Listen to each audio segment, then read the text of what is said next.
আসসালামু আলাইকুম, সবাইকে জুম্মা মুবারক। একদিকে যেমন তারেক জিয়া বলছে যে ভূমিকম্প হয়েছে গুপ্তদের জন্য বা এক কথায় জামাতি বা তার বিরোধী দলীয় পার্টির জন্য, এমনটাই তিনি ইঙ্গিত দিচ্ছেন। ঠিক সেমই কথা বলছিল যে কি শেখ হাসিনা, তিনিও বলছিল যে কি তার ফাঁসি দেওয়ার জন্য নাকি এরকম কি হয়েছে, ভূমিকম্প হয়েছে। সো এইসব আজগবি কথাবার্তার দুই দলের প্রধানের কাছ থেকে এমনটাই আসতেছে যে দুই দল বাংলাদেশে এক কথায় প্রতিষ্ঠিত, একজনটা অলরেডি দেশ ছেড়ে পালিয়েছে। সুতরাং কথা হচ্ছে আরেকটা এখানে, যে তারিকদের আরেকটা বক্তব্য ভাইরাল হয়েছিল। তিনি বলছিল যে স্বজন হারানোর বেদনা তিনিও জানে। হ্যাঁ, কথা সত্য। এবং এই ডায়লগ, সেম ডায়লগ দিত কে? শেখ হাসিনাই। এবং 5 আগস্টের পর থেকে বিএনপি পুরো আওয়ামী লীগের রাজনীতি করছে, এটা মানুষের কাছে ক্লিয়ার হয়ে যাচ্ছে।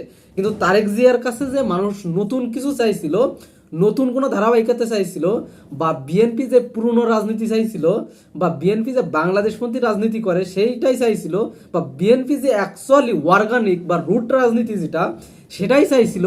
কিন্তু তারেক জিয়া, আপনি বলতেই পারেন যে তিনি দিতে ব্যর্থ হয়েছেন। মনে করা হয়েছিল যে তারেক জিয়া স্বদেশ প্রত্যাবর্তন করলে একটা গণ বিপ্লব ঘটবে বিএনপির পক্ষে, কিন্তু সেটা হিদের বিপরীত হয়েছে।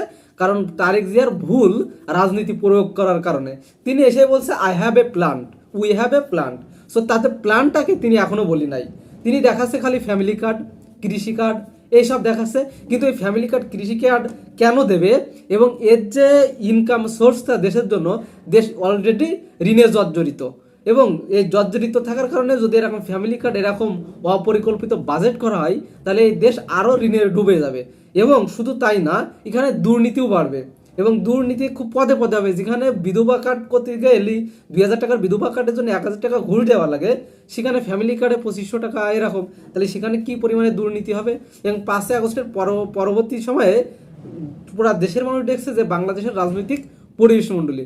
সুতরাং তারেক জিয়া যে ভুল রাজনীতি করছে, যে কারণে আজকে বিএনপির ভরাডুবি, যে কারণে আজকে যুক্তরাষ্ট্র কি করতেছে, জামাতের সাথে বন্ধুত্ব করতে চাচ্ছে, যে কারণে আজ রাজনৈতিক ময়দানে বিএনপি এক কথায় মুখ থুবড়ে পড়ছে।